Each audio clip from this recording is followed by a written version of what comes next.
আসসালামু আলাইকুম। আমি যেরকম গতকালকে বলেছিলাম লাইভ করব, বাট একটা অ্যাকচুয়ালি ম্যাডাম খালেদা জিয়ার 2010 সালের এই উচ্ছেদ নিয়ে এখন লাইভ করাটা একটা ওয়েস্টেজ। ওয়েস্টেজ কি কারণে? এটা নিয়ে এখন আমি আজকে আমার হলিডে ছিল, আমি অন্য কিছু নিয়ে কথা বলতে পারতাম, কিন্তু কচু খেতিরা তারা চিন্তা করছে, কচু ক্ষেত মানে ডিজিএফআই আপনারা সবাই জানেন, চিন্তা করেছে যে আমাকে একটু ডিস্টার্ব করার জন্য আর কি। তা আমাকে ডিস্টার্ব করেছে। সো ডিস্টার্ব করলে তো আমি রিটালিয়েট করবই। সো প্রতিবার তারা চেয়েছে আমাকে একটু আন্ডারমাইন করার জন্য, যাতে আমাকে মোটামুটি একটু বসিয়ে দেওয়া যায়। কোনো একটা কিছু বললে আমি আপসেট। আপনি অলরেডি আপনারা জানেন কিনা, হয়তো বা খেয়াল করেছেন, ব্রিগেডিয়ার জেনারেল হাসান নাসির যে একজন পরীক্ষিত একজন গ্রেট সোল, গ্রেট সোল, যিনি, আমরা তো ওই শেখ হাসিনা আমলে এই যখন দায়িত্ব ছিলাম তখন এই ম্যাডাম খালেদা জিয়ার বাসায় উচ্ছেদে অংশগ্রহণ করেছি, ওখানে আমরা গিয়েছি, ওখানে অবজারভার হিসেবে আমি ছিলাম। ওখানে অ্যাকচুয়ালি মিলিটারি কারো ফিজিক্যালি করার করার কথা ছিল, যারা করেছে সিভিলিয়ানই করেছে, আশেপাশে মিলিটারি ছিল, আমি বিস্তারিত বলবো। কিন্তু এই যে যে মানে কচু ক্ষেত্রে আমাকে একটু ডিস্টার্ব করার চেষ্টা করলো, যে এটা নিয়ে আমাকে একটু আপসেট বানানো আর কি। তো যতবারই আমাকে আপসেট করার চেষ্টা করছে, ততবারই আমি আরো দ্বিগুণ শক্তিতে ফেরত আসছি। কিন্তু ব্রিগেডিয়ার হাসান নাসির স্যার, ওই যে যিনি চাকরিতে থাকা অবস্থায় উনি আওয়ামী লীগের বিরোধিতা করতে পেরেছেন, ওরকম একটা লোক এখন কিন্তু ডিজিএফআই আর বিভিন্ন ধরনের বিভিন্ন আক্রমণে পিএনজি তো তাকে করা হয়েছেই, উনি কিন্তু আর কোথাও আসেন না। এনিওয়ে, আমি স্যারকে স্যালুট করি, বাট আমাকে থামিয়ে দেওয়া এত সহজ না। কারণ আমি বিশ্বাস করি যেটা সত্য সেটা রিকগনাইজ হবেই with the help of Almighty Allah. So সঠিক কাজ করলে আমার ভয় পাওয়ার কোনো কিছু নাই। আমি এই ম্যাডাম খালেদা জিয়ার উচ্ছেদের ঘটনার প্রথমে 13ই আগস্ট 2022-এ আমি আমার ফেসবুক একটা পোস্টে লিখি, ওখানে ডিজিএফ একটা ঘাপলা করেছিল মেইনলি। এই উচ্ছেদের 2 দিন পরে সাংবাদিকরা ওখানে ঢুকেছিল, আমি একটা সাংবাদিকের কাভারে সবার সাথে ওখানে ঢুকেছি। ওইটারও ভিডিও আছে। আমি আস্তে আস্তে সব ভিডিওগুলো এখন বের করে নিয়ে আসছি। সো এখন আমি আসি কেন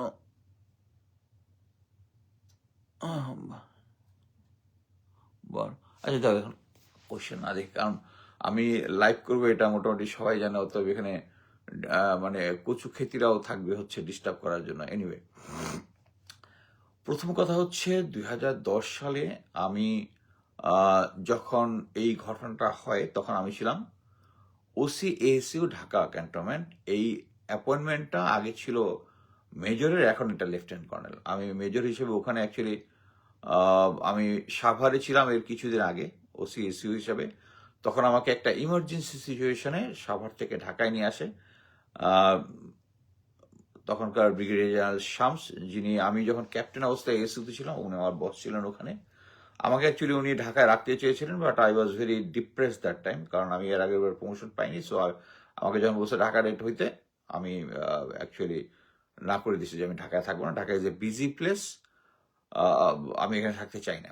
বাট শামসার একটা চালাকি করছে সাভারে। আমি সম্ভবত 8-9 মাস থাকার পরে ফোন করে বলে, মুস্তাফি, একটা ইমার্জেন্সি একটা সিচুয়েশন হচ্ছে, তোমাকে ঢাকার দায়িত্ব নিতে হবে, hope you don't have any problem, বলে ফোন কেটে দিয়েছে। মানে আমি তখন বুঝতে পারছি স্যার ডেসপারেট। সো আমি এসে দায়িত্ব নিয়েছি, এবং দায়িত্ব নেওয়ার কিছুদিন পরেই ছিল যে আমরা সবাই জানি জলসিরি আবাসনে ওখানে যখন সিভিলিয়ানদের সাথে একটা গন্ডগোল হয়, ওই সময় আমি ওসিএসও আসার 15-20 দিন পরের ঘটনা।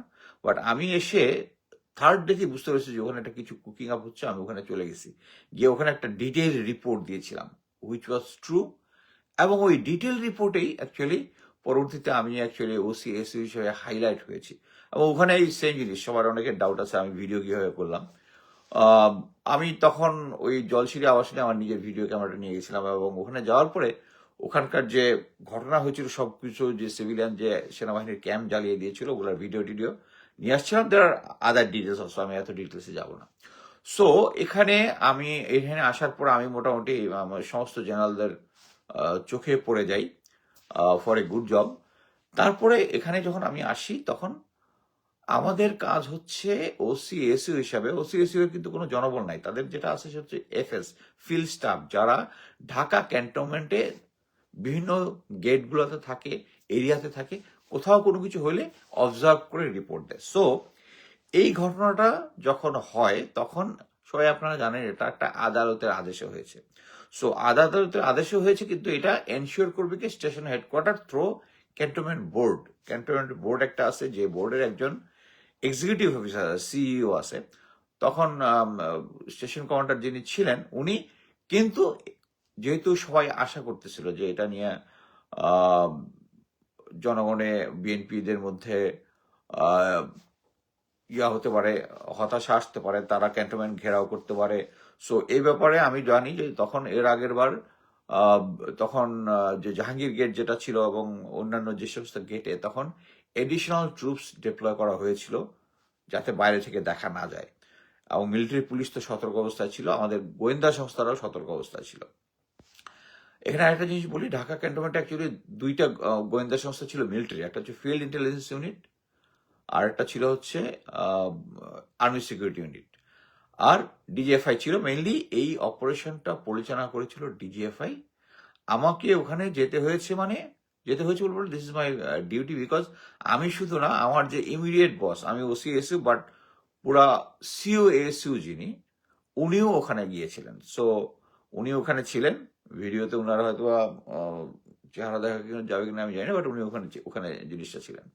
আচ্ছা, সো আমার কাজ ছিল হচ্ছে ওখানে গিয়ে কি হয় না না হয় তার সাথে সাথে আমার সিনিয়রকে রিপোর্ট দেওয়া। সিনিয়র কিন্তু ওখানেই ছিলেন। আচ্ছা, উনি যেহেতু সিনিয়র যেহেতু ছিল, আমাকে এখানে যেতেই হবে, মানে এখানে কোনো ইয়া নাই। আরেকটা জিনিস হচ্ছে, আপনারা মনে করেন যে আমরা ওখানে কেন প্রতিবাদ করলাম না, একটা জিনিস মনে রাখবেন, সরাসরি যদি আপনাকে কোনো এটাকে বলে আমি সেনাবাহিনীতে কোন আদেশ ভায়োলেট করতে পারি, যেটা হচ্ছে আনলফুল অর্ডার। এখানে আনলফুল অর্ডার, কোর্টের যে ভার্ডিক্টটা এসেছে ওটা আসার পরে, ওটা যদি এসে আমাদেরকে মিলিটারিদেরকে বলে যে কোর্ট অর্ডার এখানে, আর ওর কথা হচ্ছে এটা তো সরাসরি আমার কাজ না, কেউ একজন কাজ করতেছে যেটা আমাকে অবজার্ভ করতে হবে। সো আমি ওই সময় যখন গেলাম, আমি আমার সম্ভবত 4 জন ফিল্ড স্টাফ তখন ওখানে ডেপ্লয়েড ছিল, শুধু দেখার জন্য কোথায় কোনো কিছু হচ্ছে, এবং ইমার্জেন্সি কোনো কিছু হইলে আমাকে এটা সেনা সদরে মিলিটারি ইন্টেলিজেন্স ডাইরেক্টরেটে রিপোর্টটা দিতে হবে, বিসাইড মাই সিও। সো যখন অপারেশনটা হলো তখন আমি ভিডিওতে সবকিছু দিয়েছি, ওখানকার আশেপাশে যা আছে প্রথম থেকে শুরু করে লাস্ট পর্যন্ত। এবং এই ভিডিওটা কিন্তু আর্মি হেডকোয়ার্টারের জন্য না, এটা আমি নিজে করেছিলাম, যেহেতু আমার নিজের একটা অনেকে এটা বলবেন যে আর্মি সিকিউরিটি ইউনিটে, কয়েকজন আমি কোশ্চেন দেখছি যে আর্মি সিকিউরিটি ইউনিটে কি সরকারের বিশ্বস্ত লোক ছাড়া পোস্টিং হয়। ভাই, আর্মি সিকিউরিটি ইউনিট এটা ছিল এমন একটা ইউনিট, যে ইউনিটের মধ্যে ইন্টেলিজেন্স কোয়ালিফাইড হইতে হয়। ডিজিএফআইতে কিন্তু ইন্টেলিজেন্স গোয়েন্দা কোর্স কোয়ালিফাইড যেটা হইতে পারে, এবং this is a professional unit. এবং এটার সাথে এখন যেভাবে, এখন প্রেজেন্ট যে আর্মি সিকিউরিটি ইউনিট যেভাবে কাজ করতেছে, এবং এটাকে জেনারেল ওয়াকার বৃদ্ধি করার চেষ্টা করতেছে, যে এটাকে পাশাপাশি ডিজিএফআই এর মতো আরো সিভিলে প্রভাব বৃদ্ধি করে। তখন এটা সিভিলের কোনো প্রভাব ছিল না, এবং এসইউতে তখন পর্যন্ত কোনো এক্সট্রিম কোনো রাজনৈতিক উদ্দেশ্য নিয়ে তখন করা হয় নাই। সো আমি ওখানে গেছি হচ্ছে অবজারভার হিসেবে, এবং আমার নিজের পার্সোনাল ভিডিও ক্যামেরা দিয়ে আমি সমস্ত কিছু ভিডিও করেছি। যেহেতু আমি এর আগে সেই যে জলসিটি আবাসনের প্রজেক্টটা করেছিলাম, অতএব আমাকে নিয়ে কোনো ইয়ে হয় নাই। এই ভিডিও নিয়ে পরবর্তীতে একটা ক্রাইসিস হয়েছিল, সেটা আমি বলবো।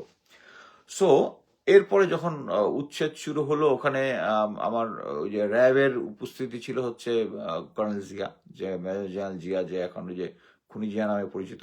সে এসেছিল, তার একটা ওয়্যার কাটার ইয়ে আছে, যে একটা হেভি ডিউটি ওয়্যার কাটার। 2টা সৈনিক এসেছিল, পিছনে একটা বিগ প্যাকের মধ্যে বিশাল হ্যাকসো ব্লেড টাইপ, যেটা দিয়ে গেট টেট কাটে। এবং পরবর্তীতে যখন হয়, আপনারা দেখেছেন আমি প্রথম যে 2টা ভিডিও দিয়েছি, ওই ভিডিওটার মধ্যে ওই ক্যান্টনমেন্টের যে বোর্ডের যে রিপ্রেজেন্টেটিভ ছিল, আমার এই মুহূর্তে নামটা মনে নাই, সে ঘোষণা দেওয়ার পরে 2টা ভিডিওর পরে তখন জিয়ার লোকজন গিয়ে গেটগুলো তার ওই যে হ্যাকসো বড় ব্লেডগুলো দিয়ে ওগুলা কেটে দেয়। কেটে দেওয়ার পরে তখন তারা ফার্স্ট লেয়ার, সেকেন্ড লেয়ার, ওখানে ভিতরে আমরা প্রবেশ করি এবং ওখানে আমরা ছিলাম। বাট আমি অ্যাকচুয়ালি এটা নিয়ে কন্টিনিউ করতে পারি, বাট ওখানে কারা কারা ছিল এখন সবচেয়ে আহ, যখন ম্যাডামের যে একদম বেডরুম, যেটা ওই বেডরুমে, ওখানে যখন ভিডিওটা ওখানে যখন ইয়া করে, তখন অ্যাকচুয়ালি উনি দরজা খুলতেছেন না, ওনার যে কনভারসেশন আছে, কনভারসেশনগুলো ইয়া আছে, ওখানে আহ, একজন অফিসার কথা বলেছে। আমি অ্যাকচুয়ালি গত 2 দিনে আমি যে পরিমাণ ফোন কল রিসিভ করেছি এবং রিকোয়েস্ট করেছি নাম না বলার জন্য, আমি অ্যাকচুয়ালি নাম এখানে বলবো না, নাম না বলার কারণ যে ওখানে যে আমার বস ছিল সিও, উনি কথাগুলো বলেছেন যে ওনার সাথে যে কথাবার্তা বলেছেন, একজন পুলিশ অফিসারের কথা বলেছেন, এখানে 2জন ফিমেল অফিসার ছিল, বাংলাদেশ সেনাবাহিনীর 2জন পুলিশের অফিসার ছিল, ওখানে যে সমস্ত কনভারসেশন হচ্ছে এইগুলোর ডিটেলস যদি কখনো কেউ একটা মামলা করে যে এটা উচ্ছেদটা অবৈধ হয়েছে, বাট একটা জিনিস বুঝতে হবে যে উচ্ছেদটা অবৈধ হইলে প্রথম দায়িত্ব আসে কিন্তু কোর্টের যারা আছে, তারপরে হচ্ছে সেনাবাহিনীর।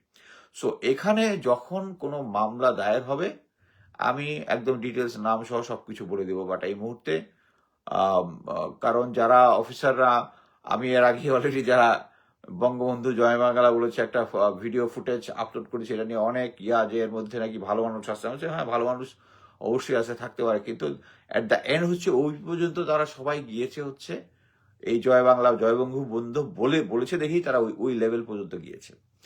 সো এখানে আমি আরেকটা জিনিস আমি বলতে ভুলে গেছি, এই ঘটনা উচ্ছেদের আগে মেইন জিনিসটা ছিল, আমি আপনারা সবাই আমার দেশের প্রতিবেদনটা দেখেছেন, এই আমার দেশের প্রতিবেদনটা হওয়াতেই ওখানে যখন বলেছে আমি ছিলাম মূল উচ্ছেদকারী, দ্যাটস দ্য, মানে আমার দেশ ইয়াটা করেছে যে আর্মি সিকিউরিটি, তারা যদি একটু খোঁজ দিত, তারা অ্যাকচুয়ালি কচু ক্ষেতের ভাবে প্রভাবিত হয়ে, তাতে কোনো ডাউট নাই, কারণ আর্মির যে কোনো লোকই বুঝবে যে আর্মি সিকিউরিটি ইউনিটের দায়িত্ব কি, তার তো ফিজিক্যালি কোনো কিছু না, এবং তার জুরিডিকশনের মধ্যে হবে না। জুরিডিকশন হচ্ছে ওটা হচ্ছে স্টেশন হেডকোয়ার্টার, মানে ক্যান্টনমেন্ট বোর্ডের।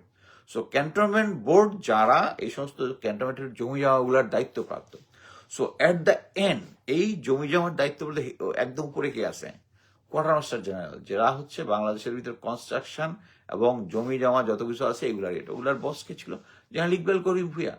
এই জেনারেল ইকবাল করিম ভুইয়ার নামই নাই ইয়ার রিপোর্টের ভিতরে, কি বলে আমার দেশের রিপোর্টে। আমি মানে খুব অবাক হয়েছি যে মাহমুদুর রহমান ভাই, আমি দিনে আমার ওয়ালে অ্যাটলিস্ট 5 থেকে 10টা ওনাদের ফটো কার্ড শেয়ার করতাম। মাহমুদুর রহমান ভাইয়ের সাথে আমি একটা টক শোতে অংশগ্রহণ করছি, বাট উনার লোকজন, আমি উনাকে বলবো না, এটা দ্যাট ইজ সাম, তার লোকজন এটা করছে যে কচুক্ষেত দ্বারা প্রভাবিত হয়ে যে আমাকে প্রধান উচ্ছেদকারী বানিয়ে দিছে। এবং একটা জিনিস দেখেন যে আমি প্রথম 2022 সালে পোস্ট করে জানিয়েছি, তখন বিএনপি সমর্থকরা তাদের কোনো সমস্যা নাই, তারপরে আমি কি বলে কনক স্যারের সাথে এটা নিয়ে ডিটেলস আলাপ করেছি, তখনও এত আউটরিজেস নাই। এখন আউটরিজেস কি জন্য, কারণ সামনে একটা নির্বাচন আছে, কচুক্ষেত একদম ডিজিএফ একদম টাইম মতো বিএনপির লোকদেরকে উস্কানিটা দিছে যে ম্যাডাম খালেদা জিয়ার উচ্ছেদের এই যে কান্না টান্না, ওই কান্না কিন্তু 2010-এর কান্না, এর মধ্যে 2010, তখন আপনারা কোনো কিছু করতে পারলেন না, বালুর ট্রাক সরাইতে পারলেন না, এখন সামনে একটা নির্বাচন রেখে আপনার বুক ফাইটে যেতেছে, এটা তো আমরা বুঝি, না বুঝার কোনো কিছুই নাই, ওইটা করতে পারেন নাই। এখন মেন কথা হচ্ছে আমি ভালোভাবেই জানি যে বিএনপির ঊর্ধ্বতন কর্তৃপক্ষের এটার ব্যাপারে মনোভাব আমি ভালো মতো জানি।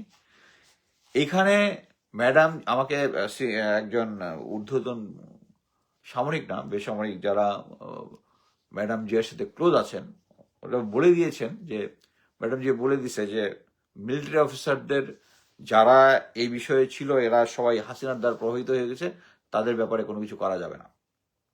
বাট এটা আমি আগে পাবলিকলি কখনো বলি নাই। বাট এই এখন মানে যারা বিএনপির আমি বলবো হচ্ছে যেগুলো আসলে চাঁদাবাজির সাথে জড়িত, ওগুলাই এখন ঝাঁপায়া পড়তেছে এখানে একদম, যে একদম ম্যাডাম খালেদা জিয়ার জন্য তার জান জ্বলে যাইতেছে, বুক ফাইটে যাইতেছে।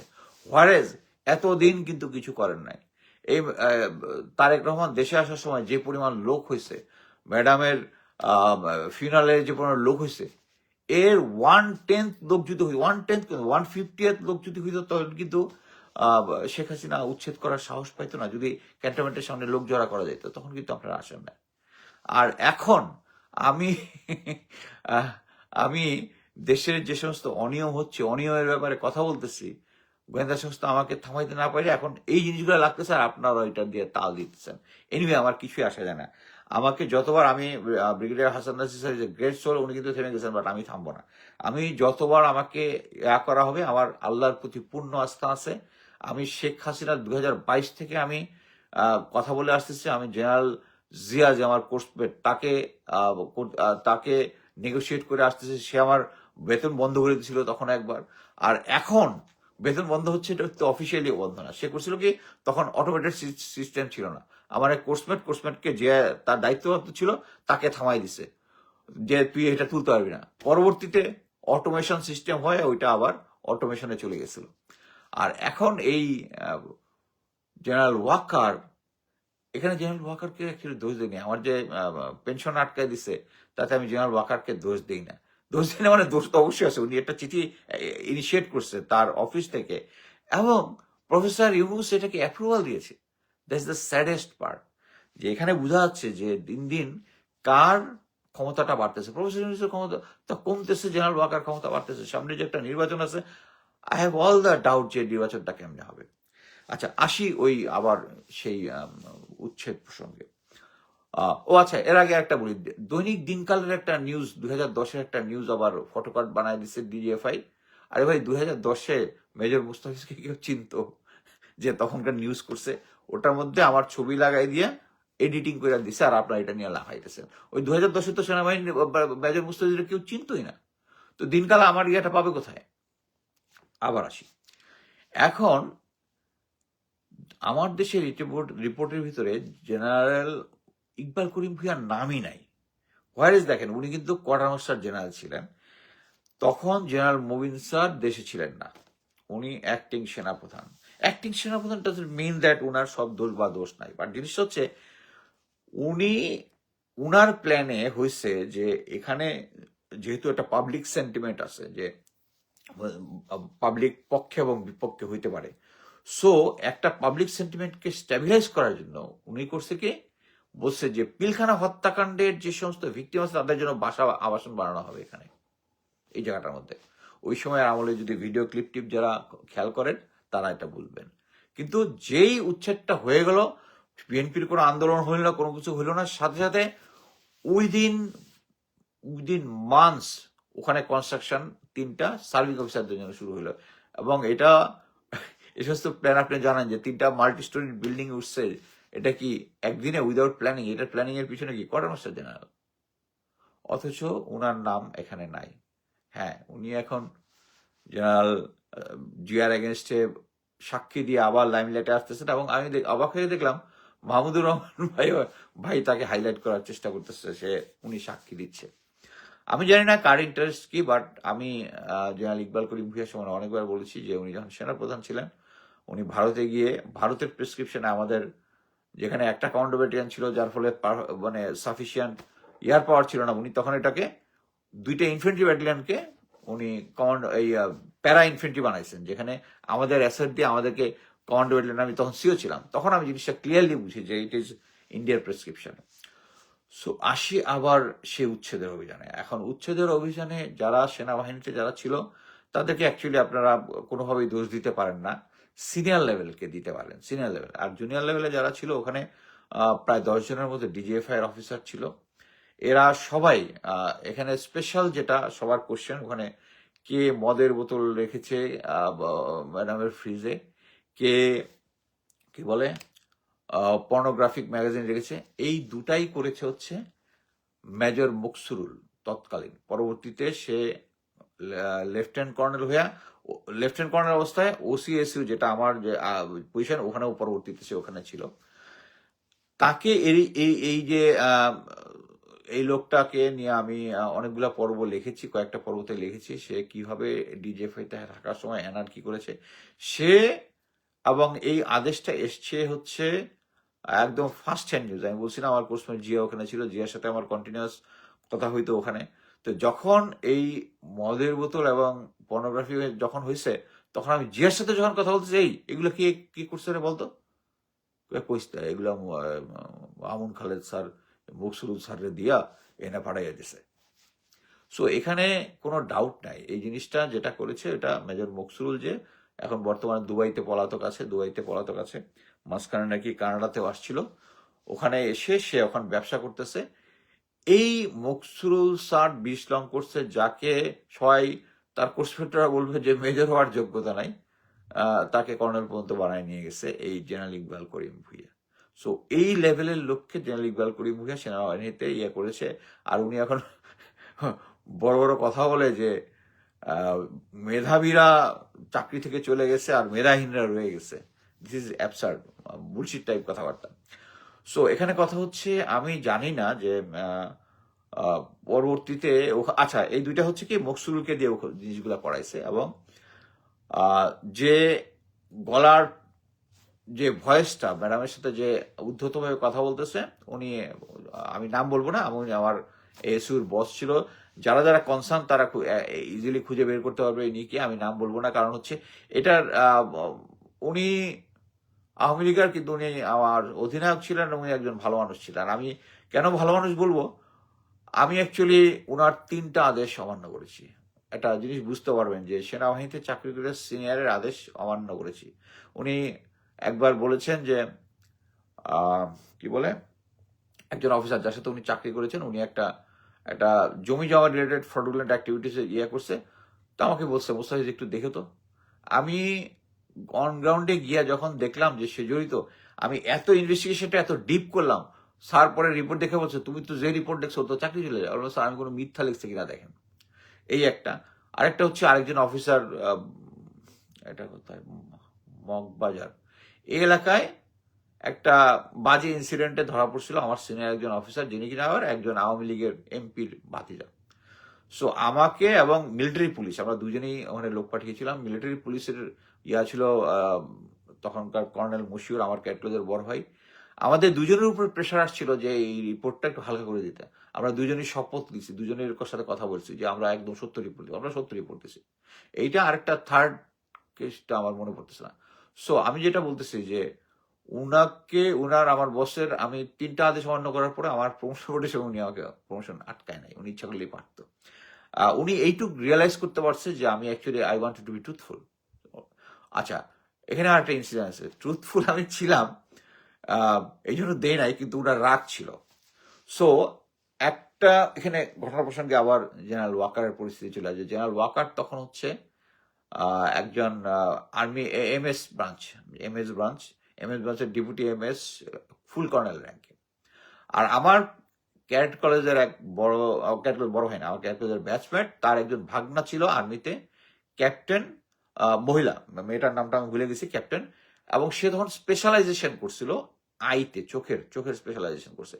কিন্তু আর্মিতে একটা সিস্টেম আছে যে যারা স্পেশালিস্ট তাদের নাম আবার রেজিস্টার আলাদা, সম্ভবত রেজিস্টার করতে হয়, যে স্পেশালিস্ট হিসেবে তাকে ঘোষণা করতে হয়, একটা কোরো আদেশ করতে হয়। বাট ওই ক্যাপ্টেনের ইয়াটা করতেছিল না। তো যখন করতেছিল না আমি দেখলাম এটা একটা মাইনর জিনিস, তো আমি গিয়া ওয়াকার স্যারের সাথে দেখা করলাম তার অফিসে, গিয়া বললাম স্যার এরকম একটা জিনিস হচ্ছে, এই স্যার একটু দেখেন। তো স্যার খুব ভালোবাসার মতো আমার কথাটা সবকিছু শুনলেন। শোনার পরে আমি জাস্ট বের হয়ে ওখানে আমার লেফটেন্যান্ট তারেক আছে আমার কোর্সমেট, ওখানে গিয়ে তার অফিসে বসছি। 10 মিনিটও হয়নি আমার বস ফোন করছে, এই তুমি কি করতো, কোথায়, এমএস ব্রাঞ্চে, তুমি কেন ওখানে গেছো? আমি বললাম স্যার এই, তোমাকে আমি বলছি এই জিনিসটা করতে, তুমি মানে আমাকে মোটামুটি ওখানে স্যার সাইজ করে ফেললো। আমি বুঝতে পারছি যে ওয়াকার স্যার ফোন করছে। এবং সবচেয়ে পরবর্তীতে যেটা মানে ডিটেলস আমি জানি করলাম যে এমসি আর্মি মেডিকেল কোর, তাদের যে যারা ওখানে ছিল এবং তারা জেনারেল ওয়াকার এটা জানতো যে যারা মেডিকেল কলেজে ছাত্রলীগ করতো এবং তাদের একটা গ্রুপ ছিল, তারা চাচ্ছিল একজন অফিসার, তাকে কেন দেয় নাই, একজন অফিসার কয়েকদিন পরে স্পেশালাইজ করে যে ওই মেয়েটার সিনিয়র। সো একটু 2 মাস পরে হইলেই তাকে আর দেওয়া যাবে না। সো আমাকে তো আমার সিওর বুলশিট খেয়ে আমি বের হয়ে আসছি। আইসা ওই মেয়েটাকে আমি ফোন দিছি, কাজে দেখো সরি, তোমার এটা লেজিট ছিল, আমি বলছি, বাট আমি চেষ্টা করে পারি নাই। সো আমি তার একটা বুদ্ধি শিখাই দিলাম, তুমি এক কাজ করো, তুমি ওই ইয়াকে এমএস যে আছে তার কাছে একটা ডিও লেখো, ডেমি অফিসিয়াল লেটার লেখো যে আমার এই হইছে, এটা হচ্ছে লাস্ট রিজোর্ট, এটা হইলে হইলে হবে না। বাট ও ডিও লিখেছে, সাথে সাথে এটা ঠিক হয়ে গেছে। দেন জেনারেল ওয়াকার বুঝতে পারছে যে মানে উনি একটু ধরা খাইছে।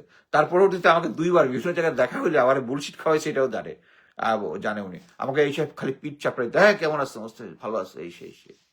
সো এটাও ছিল ওনার অ্যাকচুয়ালি ভালো মানুষের মুখোশ। অন গ্রাউন্ডে এমএস ব্রাঞ্চে থাকতে উনি ওই ছাত্রলীগ যারা করতো ওগুলোর ডাটা মেনটেন করতো। এনিওয়ে, এখন আবার আসি হচ্ছে প্রেজেন্ট সিচুয়েশনে। ওখানে খারাপ ব্যবহার যারা করেছে বা কথাবার্তা বলেছে এদের নাম এখানে আছে, আমি নাম ডিটেলস বলবো না, কি জন্য, যদি এটা নিয়ে কখনো ইনভেস্টিগেশন হয়, এটা নিয়ে যদি কখনো মামলা হয়, আমি তো বলেই দিচ্ছি আমি রাজসাক্ষী হব। কিন্তু আমি আপনাকে গ্যারান্টি দিয়ে বলতে পারি কেউ মামলা করবে না, কারণ এখানে এত বড় বড় হাই স্টেকের লোকজন আছে এবং যারা আপনাদের দলের সাথে ভালো লিয়াজও মেনটেন করে। সো এইটা নিয়ে যদি মামলা হয় তখন আমি এখানে আসব। সো যখন উচ্ছেদটা হয়ে গেল, উচ্ছেদটা হয়ে যাওয়ার মধ্যে প্রথমে হচ্ছে ওই যে ম্যাডাম, এখানে আরেকটা ইনসিডেন্ট ছিল হচ্ছে ম্যাডামের যে মেইন বেডরুমের যে ডোরটা ওটা তো উনি খুলতেছিলেন না। এটা ওই জিয়ার লোক হাতুড়ি দিয়া ইয়া দিয়ে এক ধরনের ক্রোবার আছে, ক্রোবার দিয়ে টান দিয়ে ওখানে খুলেছে, এবং ওইটার মধ্যে যে ইয়া ছিল ওখানে যে জোর করে ভাঙছে, যে এটার ছবি টবি তুলতেছিলাম। আচ্ছা, ছবি তুলতেছিলাম হচ্ছে ছবি না, আমি করতেছিলাম ভিডিও, আর ডিজিএফআই এর ছিল একজন ফটোগ্রাফার, সে সবকিছু ফটো তুলতেছে। তো এই ফটোটা তো তোলার পরে ভাঙ্গার পরে হইলো, পরবর্তীতে ভিডিওগুলো আমি আস্তে আস্তে দিব, তারপর যদি কোনো ডাউট থাকে আরো আমি দিব। এই ভিডিওগুলো যখন উচ্ছেদটা হয়ে গেল, ম্যাডাম চলে গেল, উনি যাওয়ার যে লাস্ট সিনগুলা একটু স্যাড ছিল, উনি চতুর্দিকে তাকাচ্ছিলেন, এত দিন এই বাসাটায় ছিলেন। পরবর্তীতে যেটা হলো, জিনিসটাকে ক্লিন আপ করা হলো, তারা চলে গেল, এর 2 দিন পরে জায়গাটাকে রেডি করে, এবং ওই যে দরজা যেটা ভেঙেছিল ওইগুলাকে নতুন ভাবে লাগাইলো। নতুন ভাবে লাগানোর পরে সাংবাদিকদের ডাকা হলো, সমস্ত সাংবাদিকদেরকে। এখানে আমার যদুর মনে পড়ে, আমি শ্যামল দত্তের কথা মনে আছে, আর ভিডিওটা দেখলে আমার বাকি সবগুলো আস্তে আস্তে মনে হয়। আমি ভিডিওগুলো, এতগুলো ভিডিও আমি দেখিনি, আস্তে আস্তে দেওয়া শুরু করবো, তারপর ডাউট থাকলে আমি দিব। সো ওখানে যখন আসে তখন আমি সাংবাদিকদের হিসাবে ওখানে ঢুকি। ঢোকার পরে ম্যাডামের বাথরুমে যে একটা ফ্রিজ ছিল, ওখানে যে মদ পাওয়া গেছে, ওটা ডোরটা খুলেছিল হচ্ছে আমার সামনে শ্যামল দত্ত। তো শ্যামল দত্ত ফোনটা ওইটা দেখে বলল, রাতের বেলা একটু তো খাইতেই পারেন উনি। আমরা শিওর। এইটা দেওয়ার পরে আমি বের হয়ে আসি, তখন জিয়ারে জিজ্ঞেস করলাম যে এটা এখানে কে রাখছে রে, ওই দিন তো ছিল না। তখন বললো এটা মামুন খালেদের আদেশে মকসুরুল গিয়ে এই কাজটা করছে। সো বেসিক্যালি এইগুলাই হচ্ছে কাহিনী। এই জিনিসটার পরে যখন এই সাংবাদিকদের সামনে ঢুকলো, আমিও তো সাংবাদিক হিসেবে ঢুকলাম, সাংবাদিকরা যখন চলে যায় তাদের প্রত্যেককে একটা করে সিডি দিয়ে দিছে, ডিজিএফআই যে অফিসার ছিল ওখানে। তো ওই হিসাবে আমিও একটা সিডি পেলাম। তো সিডি পাওয়ার পরে আমরা তো চলে আসছি, আমি আমার কাজে চলে আসছি। এরপর দিন সমস্ত সংবাদপত্রের মধ্যে দেখি ওই ম্যাডাম খালেদা জিয়ার ভাঙ্গা ইয়ার ছবি, যে তার ডোরটা যে ভাঙা হয়েছে এটার এভিডেন্স আর কি ছবি। তখন তো ভুলটা হচ্ছে ডিজিএফআই, তারা যে সাংবাদিকদের দেওয়ার জন্য ওই ছবিটা ওখান থেকে সরায় নাই। সো তা আমাকে ওই কনসার্ন অফিসার ফোন দেওয়া বলছে, আমার জুনিয়রসে, স্যার ওই যে আপনি ওই দিন গেছিলেন একটা ভিডিও পাইছে, সিডি দিছিলাম না স্যার? হ্যাঁ হ্যাঁ স্যার, এখন আরেকটা ভিডিও সহ একটা নতুন করছি, ওইটা বদলায় দিব। আমি বদলায় দিব কহার সাথে সাথেই আমি বুঝছি কিছু একটা ঘাপলা আছে। আমি সাথে সাথে ল্যাপটপ খুলে ভিতরে সিডি ঢুকাই বা ওইটা কপি করে ফেলছি। কপি করার শেষ সাথে সাথে আমার ডোরের মধ্যে কে স্যার ডিজে হইতে কমুক, তো আমি ওইটা দিয়ে দিলাম। দিয়ে দেওয়ার পরে পরের দিন অফিসে আমার বসে বললাম যে স্যার, তখন হচ্ছে যে কে এই জিনিসগুলা দিল, এই সেই ওই ভাঙ্গা ডোরের তো কারোই পাওয়ার কথা না। পরে দেখা গেল আমি সিডি নিয়ে ওই পুরানা সিডির যে ইয়াগুলা নিয়ে আমার বসকে দিলাম যে স্যার এটা ডিজিএফআই করছে ঘাপলাটা। সো এইটাই ছিল বেসিক্যালি স্টোরি। একটা জিনিস মনে রাখতে হবে যে সেনাবাহিনীকে যখন কোনো আদেশ দেওয়া হয়, প্লাস হচ্ছে আমাকে যদি আমি না করতে পারবো কোনটাতে, আমাকে সরাসরি বলতেছে তুমি একটা অবৈধ কাজ করতেছো। আমি আমি আমার চাকরির লাইফে অনেকবারই, এই যে আমি যে 3টা ঘটনা বলছি যে আমি 3টা আদেশ অমান্য করছি, আমার অন্যান্য সিওর সাথেই ওই ঘটনা, এই ধরনের ঘটনা হয়েছে। আমাকে যখন যেটা অনৈতিক কাজ করতে বলছে, আমি স্ট্রেট নিয়ম শো করে বলছি এই। সো আমি যেহেতু করে দিচ্ছি, তখন আমাকে যেটা আমি ফেস করছি সেটা হচ্ছে আমাকে এসিআর এ মোটামুটি আমাকে এর আগের 2টা ছিল অ্যাভাব এভারেজ, আমাকে নিয়ে একদম অ্যাভারেজ মানে একদম 2 গ্রেড ডাউন করে দিয়েছিল ওই সিও আমার। আমি কাউকে এম্বারেস করতে চাই না, করে দিয়েছিল। বাট এবং not recommended for the rest rank, but Almighty আমাকে লেফটেন্যান্ট কর্নেল বানিয়েছিল। সো এই জিনিসটা হচ্ছে মেইন একটা, আমি যেটা বলবো হচ্ছে সে সেনাবাহিনী থেকে যেভাবে না করা যায়, এবং আমি নিজেও অনেকবারই না করেছি। কিন্তু কিছু কিছু জিনিস আছে যেটা হচ্ছে আপনি সরাসরি তো, আপনাকে মোট কথা হচ্ছে এটা তো আদালতের আদেশ সহ যদি সেনাবাহিনীকে দেয়, অ্যাকচুয়ালি সেনাবাহিনীর এখানে করার কিছুই নাই। সো আমি একটা উদাহরণ দিতে পারি। জেনারেল চার্লস দ্য গল, যা 1960s দিকে ফ্রান্সের প্রেসিডেন্ট ছিলেন, হি ওয়াজ এ জেনারেল। উনি যখন আলজেরিয়াকে স্বাধীন করে দেয়, তখন একটা মিলিটারির একটা গ্রুপ ছিল তার এগেনস্টে ছিল, এবং তার এগেনস্টে একটা অ্যাসাসিনেশন অ্যাটাক নিয়েছিল। সো অ্যাসাসিনেশন এর মধ্যে একটা ছিল হচ্ছে লেফটেন্যান্ট কর্নেল যা বাস্তিউ সামথিং। তো সে একটা ছিল খুব জাতীয়তাবাদী টাইপ, সে ভাবতেছে যে আলজেরিয়াকে স্বাধীনতা দেওয়া, এটা চার্লস দাগল যেটা করতেছে এটা নন প্যাট্রিয়টিক। সো তাকে এটা মার্ডার অ্যাটাক করার পরে হি ওয়াজ এ ন্যাশনাল হিরো। সো তাকে যখন এবং গ্রুপটাকে যখন ধরা হয়, সবাই দায় স্বীকার করছে, কিন্তু সে হলো ঠেডা টাইপ, সে করে নাই। এবং পরবর্তীতে তাকে যখন ফাইন্যান্স করে দেওয়া হয়, তখন বলছিল যে no French soldier will point a rifle towards me. ভুল, সেনাবাহিনীতে আদেশ একটা হবে, তাকে ফায়ার করা হয়েছে, he was shot dead. So এখানে এটা একটা 2টা ইম্প্যাক্ট আছে। একটা হচ্ছে সেম জিনিস সেনাবাহিনীতে আদেশ করা হয়েছে, আদেশ করতেছে। সো সেনাবাহিনীতে এই আওয়ামী লীগের আমলে যেটাই হয়েছে যে যে আদেশটা মনে করেন যে আমাকে দিয়ে হবে না, তারা আমাকে উপরে নিবেই না ওই কাজটা করার জন্য। এই যে আপনারা দেখতেছেন না, আমি একটা ভিডিও দিয়ে দিছি, বঙ্গবন্ধু শেখ মুজিবুর রহমান বলে বলে ফেনা তুলতেছে। এইটা হচ্ছে যারা ওই কথাটা বলবে তাদেরকে ওই লেভেলে নিয়ে যাবে। সো তার আগ পর্যন্ত জেনারেল ইকবাল করিম অফকোর্স এগুলাতে রাইট, বাট কথা হচ্ছে উনি একমাত্র অফিসার ছিল যে সেনা প্রধান হওয়ার পর এর থেকে উপরে যাওয়ার তো আর কোনো কিছু নাই। সো ওই জায়গায় থেকে উনি শুধু পারতেন এই যে জেনারেল জিয়া সম্বন্ধে। আমি অ্যাকচুয়ালি জিয়া পর্বগুলোর মধ্যে একটার মধ্যে লিখেছি যে জেনারেল ইকবাল করিম ভূঁইয়া তাকে পিএনজি করেছিল ক্যান্টনমেন্টের একটা সাইডে, মানে যে সাইডটাতে তার বাসা না। সো তারপরে ওটা উনি সাস্টেন করতে পারেন নাই। কারণ কি? কারণ জেনারেল ইকবাল করিম ভূঁইয়া মানে আওয়ামী লীগ সরকারকে মোটামুটি 100% সাপোর্ট দিয়ে গেছেন। এই জন্যই সবচেয়ে বেশি বেনিফিশিয়ারি উনি জেনারেল হিসাবে। আর এখন উনি জেনারেল কি বলে জিয়ার এগেনস্টে সাক্ষী দিয়ে মোটামুটি এবং আমার দেশ এটা খুব ভালোভাবে প্রচার করতেছে জেনারেল ইয়ার ব্যাপারটা, কি বলে ইকবাল করিম ভূঁইয়ার ব্যাপারটা। আমি একটা জিনিস বলি, এই জিনিসটা যখন হয়েছে, এবং এটা আমি 2000 বললাম না, 2022-এ প্রথম একটা স্ট্যাটাস দিয়ে বলি, এত কিছুর পরেও আমার দেশের যে রিপোর্টটা দিয়েছে ওইটার জন্য আমি আমার দেশকে একটা রিজয়েন্ডার পাঠিয়েছি। প্রথম যেদিন হয়েছে সাথে সাথে আমি একটা রিজয়েন্ডার পাঠিয়েছি, পরবর্তীতে একটা ফর্মাল একটা বাংলা এবং ইংরেজিতে তাদেরকে রিজয়েন্ডার পাঠিয়েছি। আমি মাহমুদুর রহমান ভাইকে পার্সোনাল ফোনে পাঠিয়েছি, হোয়াটসঅ্যাপে পাঠিয়েছি, ওটা উনি সিনও করছে।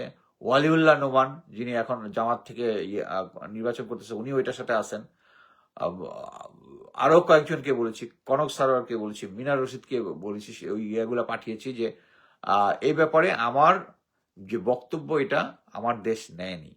কিন্তু ফাইনালি আমার দেশ এখন পর্যন্ত আমার সাথে কোনো যোগাযোগ করে নাই। এটা নিয়ে আমি ফর্মালি আবার একটা স্টেটমেন্ট দিব ফিউচারে, যদি আমার সাথে কেউ যোগাযোগ না করে। একটা জিনিস হচ্ছে সাংবাদিকতা, আমরা মাহমুদুর রহমান ভাইয়ের সাথে আমি সম্পূর্ণ, উনি একজন মজলুম সাংবাদিক, উনি একজন প্যাট্রিয়টিক সাংবাদিক, উনি দেশপ্রেম নিয়ে কাজ করেন। তারপরে আমার যেটা স্বভাব সেটা হচ্ছে আমি যে দলেরই ভালো মন্দ দুইটাই হাইলাইট করি। আমিও আমার দেশের অনেক কিছু, অনেক সময় ফটো কার্ডে, অনেক সময় অনেক কিছু প্রভাবিত করার চেষ্টা করে জনমতকে, ওগুলো আমি পয়েন্ট আউট করেছি, পরে তারা ঠিকও করেছে।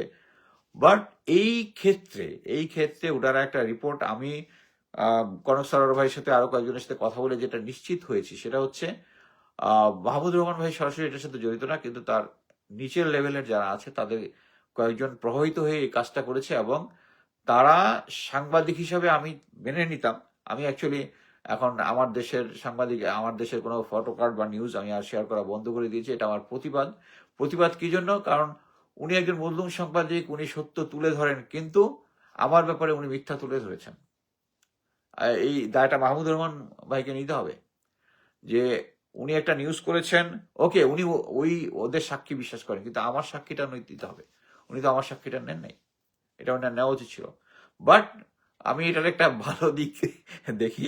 ভালো দিকটা হচ্ছে, আগে আমাকে লোকজন মনে হয় আরো কম চিনতো, এখন মোটামুটি কোনটা বট আর কোনটা সহি লোক এটা বুঝার আমার বয়স এবং অভিজ্ঞতা দুইটাই হয়েছে। সো আমি দেখতেছি যে আমার ফ্রেন্ড ফলোয়ার আরো বাড়ছে। এখন আমি জেনারেল ওয়াকারকে যদি একটা গালি দেই, আগে যদি এটা মানে 1 লাখ লোক শুনতো, এখন এটা 2 লাখের কাছাকাছি লোকজন শুনবে। বাট মোট কথা হচ্ছে, I am not going to stop. এই জিনিসগুলা তারা যত কাদায় নামাইতে চাবে, আমিও তাদেরকে কাদায় নামাবো। সো এই জিনিসগুলোর জন্য এই যে আমি এই এই যে ভিডিওগুলো যেটার কথা বলতেছিলাম, যে আমার বস কথা বলছে ম্যাডাম খালেদা জিয়ার সাথে উদ্ধত হবে, এই ভিডিও আমি আমার ইউটিউব চ্যানেলে 2023-এ দিয়ে রাখছি। ইউটিউব চ্যানেলে, ওখান থেকে বিভিন্ন চ্যানেল, আমার সাথে অনেক সাংবাদিক ফোনে কথা বলে আমার কাছ থেকে নিচ্ছে ওই জিনিসগুলা। এখন হঠাৎ করে এই টাইমের মধ্যে আসছে, এটা হচ্ছে আমার গলা। এত বছর আমার গলা ছিল না। আর আমি গোয়েন্দা চাকরি করি, এরকম যে আমি নিজেই। আর একটা জিনিস হচ্ছে, আরেকটা জিনিস বলি, আপনি এক কাজ করতে নিজেরাই চেক করতে পারেন।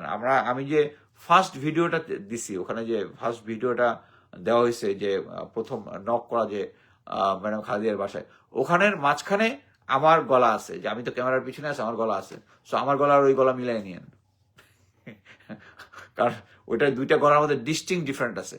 আমার গলা, আমি তখন বলতেছি আর কি, আমি সময় রিপোর্ট দিচ্ছি, মাত্র শুরু হলো, যখন নক করছে তখন আমি ওই যে বলছিলাম, আমি ওখানে অবজারভার হিসেবে আছে, সিনিয়রকে রিপোর্ট দিচ্ছি। আপনি ফার্স্ট ভিডিওটা আবার দেখেন, ওখানে আমি রিপোর্ট দিচ্ছি। সো ওখানে আমার গলাটা পাওয়া যায়। আর আপনি তো, আমি যেহেতু কথা বলি, সো আমার কথা এখন জনগণ শুনে। সো ওই দুটোর মধ্যে আপনি নিজে ফরেন্সিকের দরকার নেই, অডিও ফরেন্সিকের দরকার নেই, দিলে আপনি বুঝতে পারেন যে ওটা আমার গলাটা। বাট মোট কথা হচ্ছে, এটা আমি বলি কি, যে আজকে যে ভিডিওটা করলাম, এটা একটা ওয়েস্টেজ অফ টাইম। আমি ভালো মতো জানি বিএনপি বা কেউ এটা নিয়ে কোনো রিড করবে না। আর যদি রিড করতে হয়, এত বড় বড় রাঘব বল এটার মধ্যে জড়িত, ওরা এমনি ম্যানেজ করে ফেলবে, আমার কিচ্ছু করতে হবে না। এর সাথে আবার আরেকটা ঘটনা বলি। আমরা জিয়াউল হাসানের সাথে আমরা লেফটেন্যান্ট অবস্থায় যখন কমান্ডো কোর্স করি, তখন জিয়া একটা মাঝখানে একটা সিলেটে একটা গন্ডগোল করছিল আর কি। তো জিয়া যেহেতু ওখানে একটা মারামারি জড়াইছিল, আমিও এটা যেহেতু ওর সাথে ছিলাম, এর পরের দিন পেপারে আমার মোটরসাইকেলের নাম্বার সহ চলে আসছিল। তো তখন আমি চিন্তা করতেছিলাম আর কি, তো জিয়ার যে এত পাওয়ার আছে আমি জানি না। পরবর্তী দেখি যে তার সিনিয়র যারা, তাকে মোটামুটি সেভ করে হয়েছে, কোনো ন্যাশনাল পত্রিকায় আসে নাই। এইটার জন্য আমার কোনো পানিশমেন্টও হয় নাই। বাইরে গন্ডগোল করে একটা পানিশমেন্ট হওয়ার কথা, জিয়ার আমি দুজনে ছিলাম। সো জিয়াও বেঁচে গেছে, আমি বেঁচে গেছি। সো এই এই জিনিসটাতে এত বড় বড় রাঘব বল আছে, এটা নিয়ে কেউ মামলা করবে না আমি শিওর। আর যদি মামলা করে, আমি রাজ সাক্ষী দেবো with my all videos. So actually basically এইটাই বলার ছিল, যে এটা নিয়ে আপনাদের এত বছর পরে মাতামাতিটা, মানে অ্যাকচুয়ালি বিএনপির উপর মহলের অনেকের সাথে আমার পরিচিত আছে, এটা নিয়ে কেউ কোনো কথা বলে নাই। বা হচ্ছে এটা নিয়ে, আমি তো আগেই বলছি, ম্যাডাম খালেদা জিয়ার একটা ভিউ ছিল যে সেনাবাহিনী যেটা করেছে এটা আদেশে করেছে, এবং উনি ভালো মতোই জানে। আচ্ছা, ওই যেটা বলতেছিলাম, যে যা বাস্তিয়া যে ওই যে ফ্রেঞ্চ লেফটেন্যান্ট কর্নেল যে ছিল, আহ, সে ওই যে যেটা বলেছিল, যে কি বলে, আহ, আমাকে কোনো লেফটেন্যান্ট কর্নেল কি আমাকে কোনো ফ্রেঞ্চ সোলজার আমার দিকে রাইফেল তাক করবে না, কিন্তু করেছে। এই জিনিসটার একটা সেকেন্ড ইম্প্যাক্টটা হচ্ছে, আমি এটা আগেও বলেছি, প্রফেসর ইউনুস যদি এখন জেনারেল ওয়াকারকে ফায়ার করে একটা চিঠি ইস্যু করে ওটা ওনার প্রেসিডেন্টের কাছে পাঠাবে পথে, এটা মিডিয়াতে দিবে, পুরা দেশের জনগণ এক হয়ে যাবে, উনি স্টেপ ডাউন করতে বাধ্য হবে, নেক্সট যাকে অ্যাপয়েন্টমেন্ট দিবে সে আইসা সব চোখ বন্ধ করে যাবে। কিন্তু প্রফেসর ইউনূস হচ্ছে এত ভীতু, উনি যে আমার রিটায়ারমেন্ট বেনিফিটটা বন্ধ করার চিঠিটা যে অ্যাপ্রুভাল দিয়েছে, উনি নিজেও জানে না যে উনি কি কাজটা করছে। এটা একটা, মোট কথা হচ্ছে, আমি যদি লেফটেন্যান্ট কর্নেল হিসাবে কোনো রিটায়ার্ড হয়েই গিয়া কোনো ক্রাইম করি, আমার জন্য আলাদা চার্জশিট হবে, আলাদা হবে। আমার রিটায়ারমেন্ট বেনিফিট হবে না, কারণ এই retirement benefit not for only me, for my family, আমার বউ পোলাপানের জন্য আছে। অ্যান্ড ছেলেরা 21 বছর উপরে হয়ে গেছে, শুধু বউ হচ্ছে তার বেনিফিশিয়ারি আছে। সো তাদেরকে, আমার জন্য আমার ওয়াইফকে আপনি ডিপ্রাইভ করতে পারেন না।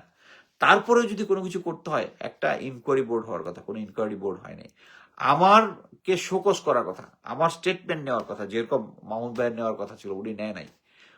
সো ওইটাও উনি, প্রফেসর ইউনূস নেয় নাই। এখন এটা যদি আদালতে আমি যাই, আমি যাবো না, আমি পরিস্থিতির জন্য অপেক্ষা করবো, এখন এই মুহূর্তে করতেছি না। কিন্তু করি, আমি যদি প্রফেসর ইউনূসের এগেন্সে সরাসরি মামলা করি, উনি কিন্তু এটাতে, মানে আইনি, সো এখানের ব্যাপারে কোনো অনেক কিছু আছে, এটা আইনের মধ্যে একটা হেয়ার লাইন ডিফারেন্স থাকে, বাট এটা হচ্ছে স্পেসিফিক।